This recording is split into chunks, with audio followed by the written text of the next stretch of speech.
ہماری کوئی ریلیٹیو خاتون آئیں ملاقات کے لیے, ہماری محرم خاتون تھیں وہ. انہوں نے مجھے بتایا کہ میں کہیں بھی جاتی ہوں تو لوگوں کو نہیں پتہ ہوتا کہ یعنی میری رشتہ دار خاتون ہے وہ. تو بہت سی خواتین مجھے ویڈیو دکھا رہی ہوتی ہیں, یہ مفتی دیکھو یہ انتہائی فضول آدمی ہے, اور ہم اپنے بچوں کو اب اس کے پاس جانے سے روکتے ہیں.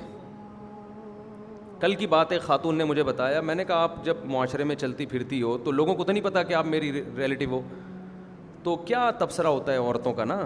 مردوں میں تو ہم چلتے ہیں, خواتین کا ہمیں نہیں پتہ چلتا کہ ان کے کیا کمنٹس ہیں, آزاد ذرائع سے ہمیں معلومات نہیں ملتی. تو کل کوئی خاتون آئی تھی ہماری ریلیٹیو, انہوں نے بتایا کہ میں ایک جگہ بیٹھی ہوئی تو کسی خاتون کو نہیں پتا تھا کہ یہ میری کوئی ریلیٹیو ہے. تو اس نے کہا کہ یہ مفتی کے اتنا فضول قسم کا آدمی ہے, یہ مجھے زہر یہ اسٹائل تھا, مجھے زہر لگتا ہے یہ آدمی. موبائل میں دکھا رہی تھی. تو وہ ہماری جو ریلیٹیو خاتون تھی انہوں نے پوچھا کیوں بھائی ان میں کیوں زہر ہے. کہ میں اپنے بچوں کو روکتی ہوں ان کے پاس جانے سے. بچے جاتے ہیں اور شادی کر رہے ہوتے ہیں, آ کے کیا کر رہے ہوتے ہیں, شادی خراب ہو رہے ہیں بچے. تو ایسی تمام لیڈیز کو جن کو میں زہر لگتا ہوں اور ان کا خیال یہ ہے کہ میں ان کے بچوں کو برباد کر رہا ہوں. ایک چھوٹی سی بات عرض کر کے میں اپنے اصل ٹاپک کی طرف آتا ہوں. دیکھو یہ بالکل ایسے ہی ہے جیسے آپ کو تبلیغ والے زہر لگتے ہیں کہ آپ کے بچوں کو سہ روزے پہ لے گئے, 4 مہینے پہ لے گئے, لگتے ہیں کہ نہیں لگتے. ایسے لوگ میں نے دیکھے ہیں کہ یار ہمارے بچوں کو بگاڑ رہے ہیں, زہر لگ رہے ہیں ہمیں. لیکن جب آپ کا بچہ چرسیوں میں بیٹھے گا نا اور بگڑے گا, لڑکیوں کا پیچھا کرے گا بائکوں میں, پھر آپ کو تبلیغ والوں کے علاوہ آپ کے پاس کوئی آپشن نہیں ہوگا. ہمارے فیصل آباد میں ایک دوست ہیں, تبلیغ میں بڑا وقت لگا, بڑے تاجر ہیں. میں نے کہا یار یہاں تبلیغ کی مخالفت کتنی ہے. انہوں نے کہا بعض سب تو اہل حدیث ایسا نہیں کرتے, بعض اہل حدیث بہت مخالف ہیں تبلیغ کے. میں نے کہا پھر کیا کہہ رہے ہیں, لیکن جب ان کے اپنے بچے بگڑتے ہیں نا تو ہمارے پاس ہی لے کر آتے ہیں اس کو سہروزے کی جماعت میں. ان کو پتہ ہے انسان کا بچہ بنانے کا ہمارے پاس اس کے علاوہ کوئی آپشن ہے نہیں. تو بگڑے ہوئے کو سب سمجھ میں آ جاتا ہے کہ بھئی اب یہی ہے جماعت.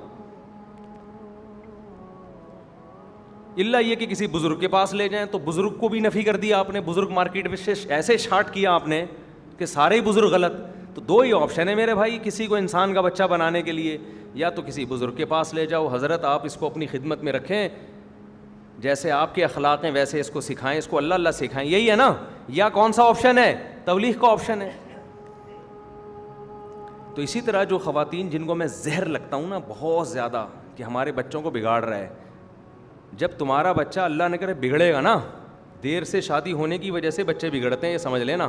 یہ پرانا زمانہ نہیں ہے کہ 40 سال میں شادی ہو رہی ہے تو عفت اور پاک دامنی کے ساتھ شرمیلے دولہا نے زندگی گزاری. دولہا کتنے شرمیلے ہوتے تھے, ہمیں یاد ہے ونس اپون اے ٹائم. جتنی شرمیلی دلہن ہوتی تھی اس کے تھوڑا سا فرق ہوتا تھا بس دولہا میں. دولہا کی زندگی ساری زندگی نظریں جھکا کے گزاری, کو ایجوکیشن سسٹم نہیں تھا. جس دن شادی ہوتی تھی دولہا کے ایک وقار, چہرے پہ نور, چہرے سے ہلکا سا جھانک رہا ہوتا تھا. ہمیں تو بچپن میں ہم دولہے کو دیکھتے تھے, ہم کہتے دم گھڑ جائے گا اس کا, ہٹاؤ یار سامنے سے, یہ سانس لینے دو اس کو. شرم میں بیٹھا ہے, سانس نہیں آ رہا, نظر نہیں آ رہا, مگر اتنا نہیں کہ وہ گھونگٹ اٹھا کے, وہ کیا کہتے ہیں سوری, صحرا اٹھا کے دیکھ لے. وہ بھی گھونگٹ کی طرح ہی تھا وہ. اور ایک رومال رکھا ہوتا تھا دولہے نے, ایک رومال ہوتا تھا تکون سا, اس سے یوں یوں یوں کر رہا ہوتا تھا بیٹھ کے. سرسوں کا تیل سر میں لگا ہوا ہوتا تھا اس کے. یہ تیاری ہوتی تھی دولہا کی نا, سرسوں کا تیل سر میں لگا ہوا ہے, سائڈ کی مانگ یا بیچ کی مانگ نکالی ہوئی ہے اس نے. ایسے شرمیلے دولہا 40 سال میں بھی کبھی گناہ کا ان کو خیال نہیں آیا. جو شادی میں اتنا شرما رہا ہے وہ برائی میں کتنا شرمائے گا, خود سوچو نا.